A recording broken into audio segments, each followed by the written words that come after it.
مشاهدينا الكرام، السلام عليكم ورحمة الله تعالى وبركاته. هناك مشكل في التكلم باللغة الفرنسية. أنا أساعدكم للتكلم باللغة الفرنسية، أحاول أن أقدم لكم شيء بسيط جدا. هناك من يقول مثلا aller dîner en ville، يريد أن يقول أذهب للعشاء في المدينة، لا يقوم بتصريف الفعل aller، يضعه على حاله. إذن هي الترجمة، هي الذهاب للمدينة لتناول العشاء. إذن هناك من يستعمل aller ليقول أذهب aller dîner en ville. aller dîner en ville ليست خطأ، ولكن لا تقول أنا أذهب لتناول العشاء في المدينة، بل هي تعني الذهاب للمدينة لتناول العشاء. وأيضا هناك من يقول aller chez le coiffeur، أي الذهاب إلى مصفف الشعر، وليس أذهب إلى مصفف الشعر. إذا سألت مجموعة وقلت لهم قولوا لي أذهب للمدينة لتناول العشاء، أذهب الآن. لم يستطيعوا أن يقولوا أذهب الآن لتناول العشاء. وأيضا يقولون aller dîner en ville، أو يقولون aller chez le coiffeur. أنتم قولوا لي إذا أردت أن أقول أذهب لتناول العشاء في المدينة ماذا سأقول، أو أذهب إلى مصفف الشعر أو الحلاق le coiffeur الحلاق ماذا سأقول. إذن أنا سأبدأ الدرس وسأعلمكم كيف تقومون بتصريف الفعل aller وconstruire ودورمير، أي إذا أردت أن تقول أذهب أو تذهب أو يذهب أو نذهب. إذن سأحاول أن أقدم لكم بشكل بسيط طريقة الصرف والتحويل. إذن مرحبا بكم مشاهدينا الكرام في مدرسة وير. هنا نتعلم تطبيق قواعد اللغة الفرنسية، أي نطبق القواعد ونتكلم باللغة الفرنسية، نتعلم التكلم باللغة الفرنسية، نتعلم كيف ننطق باللغة الفرنسية. إذن الدرس التاسع. إذن يمكنني أن أقول أذهب إلى البلدة. إذن سأستعمل الفعل aller يذهب. aller هو المصدر، نقول الذهاب أو يذهب. إذن je vais à la campagne، je vais au café، أذهب إلى المقهى. إذن أذهب إلى البلدة هنا je vais أذهب à la campagne إلى البلدة. إذن حاولوا أن تعيدوا je vais à la campagne أو je vais au café. au café. je vais à l'école، أذهب إلى المدرسة je vais à l'école. إذن إذا أردت أن تقول أذهب إلى المدرسة أو أردت أن تقولي أذهب إلى المدرسة تقول je vais à l'école. إذن أذهب إلى المدرسة.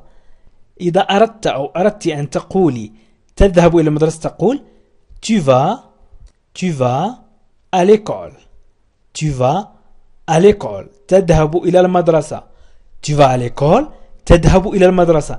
إذن je vais à l'école أذهب، tu vas à l'école تذهب، ولا نقول aller à l'école. aller à l'école تعني الذهاب إلى المدرسة، لست أنا أم أنت أو. إذن الذهاب إلى المدرسة. وإذا قلنا tu vas à l'école أنت تذهب إلى المدرسة. إذن je vais à l'école أذهب إلى المدرسة، tu vas à l'école تذهب إلى المدرسة.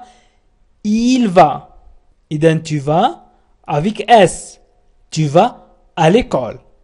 tu vas نكتب VAS، tu vas à l'école. il va à l'école نحذف S، il va à l'école هو يذهب إلى المدرسة il va à l'école، أو هي تذهب إلى المدرسة il va à l'école، أو il va à la mosquée.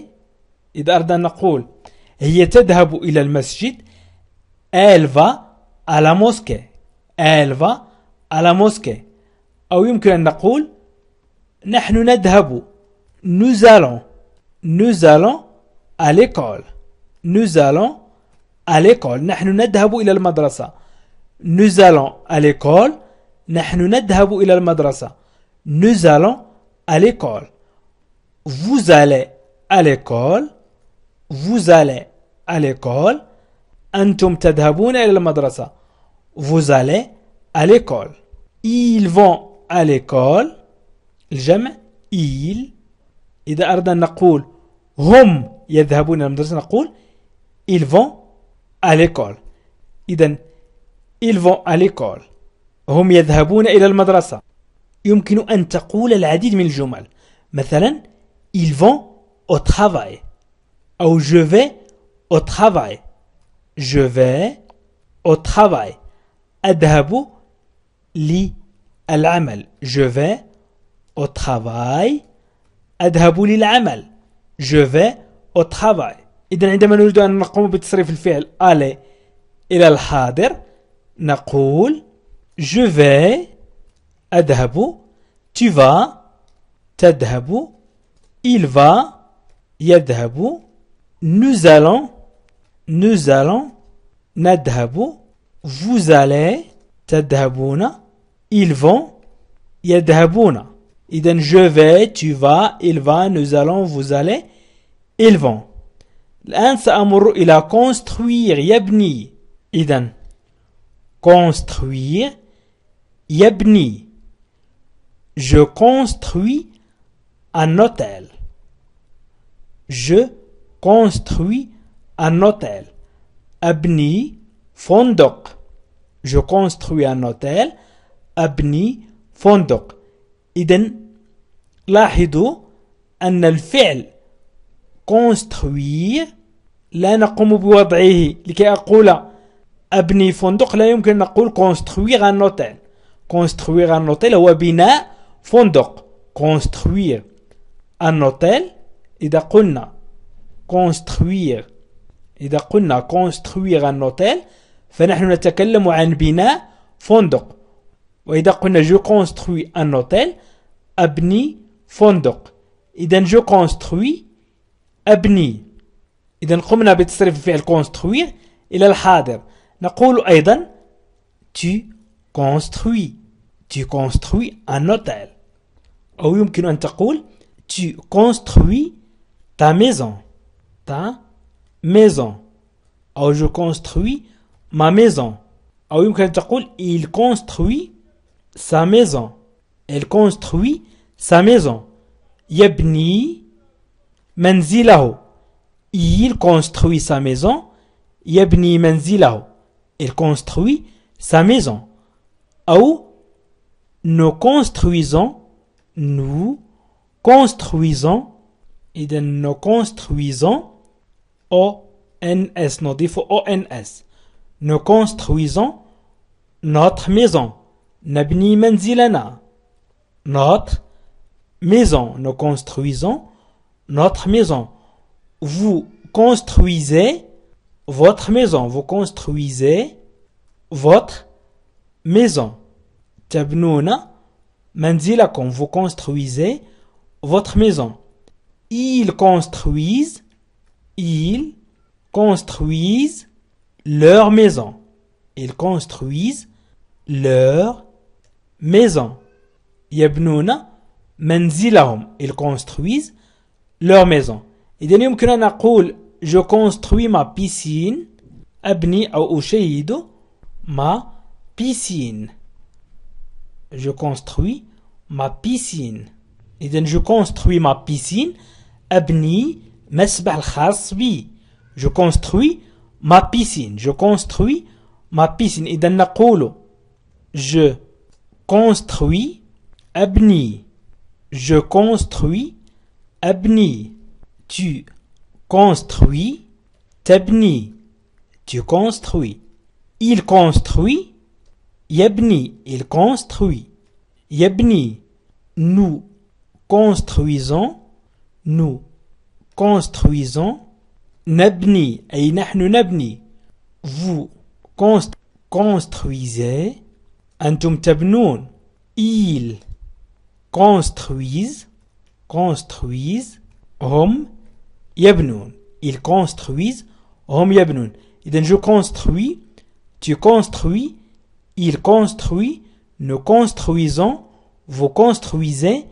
ils construisent. إذن أبني تبني يبني، نحن نبني أنتم تبنون هم يبنون. إذن إذا أردت أن تقول مثلا أحمد ينام في مكانه أو على الأريكة، أو تقول الكلب ينام في مكانه، إذن سنستعمل الفعل dormir، ينام، dormir ينام. نقول مثلا الكلب le chien ينام dort، لا نقول dormir dans la niche أي في مكانه أو في المكان الخاص بنوم الكلب. إذن الكلب ينام في مكانه. le chien dort dans la niche، le chien dort dans la niche. إذن dormir استعملنا ينام dormir. إذن le chien dort dans la niche. نضع مكان le chien le pronom personnel il. إذن عندما نريد أن نستعمل la conjugaison نقول je. إذن عندما نريد صرف فعل نقول je tu il nous vous il. ويمكن نستعمل أسماء مكان، يمكن نستعمل أسماء أشخاص أو أسماء حيوانات أو أسماء أشياء مكان les pronoms personnels je tu il nous vous il. إذن je dors نقول مثلا إذا أردت أن أقول نمت في مكاني je dors. إذن je dors تو je dors تو أنام باكرا. je dors maintenant أنام الآن maintenant. هناك من يقول maintenant أو maintenant. je dors maintenant أو je dors maintenant. إذن je dors maintenant أنام باكرا. tu dors tard مثلا تنام متأخرا. إذن tu dors maintenant تنام الآن tu dors. il dort نضيف مكان اس تي il dort maintenant. il dort maintenant ينام الآن il dort maintenant. nous dormons nous dormons maintenant. nous dormons maintenant. ننام الآن nous dormons maintenant. vous dormez vous dormez maintenant. vous dormez maintenant. تنامون الآن vous dormez maintenant. vous dormez maintenant. تنامون الآن vous dormez maintenant. ils dorment maintenant. ينامون الآن ils dorment maintenant. ينامون الآن. نقول إذن إذا أردنا تصريف الفعل dormir إلى الحاضر نقول je dors tu dors il dort nous dormons vous dormez il dorme. إذن je dors أنام tu dors تنام il dort ينام nous dormons ننام vous dormez تنامون ils dorment ينامون. إذن هكذا يمكنكم أيها المتعلمون والمتعلمات أن تقوموا بتصريف الفعل aller وconstruire ودورمير، وأن تقوموا بتركيب جمل عديدة جدا بطريقة سهلة وبسيطة وتتكلموا باللغة الفرنسية. ويمكنكم مشاهدينا الكرام أن تشتركوا الآن بالقناة. حاولوا أن تضغطوا على اشتراك ليصلكم كل جديد وفعلوا زر الجرس. ويمكنكم أيضا أن تشاهدوا برنامج تعلم الفرنسية للمستوى المبتدئ، وبرنامج تعلم الفرنسية للمستوى المتوسط، وبرنامج تعلم اللغة الفرنسية للمستوى المحترف، وأيضا ما يطلبه التلاميذ، وأيضا دروس مدرسة وير بالضغط على لا لونغ فرونسيز وهي أسفل الفيديو، والضغط على بلاي ليست أو قوائم تشغيل، وانزلوا للأسفل ستجدون جميع البرامج. وشكرا لكم وإلى لقاء آخر في فيديو آخر إن شاء الله.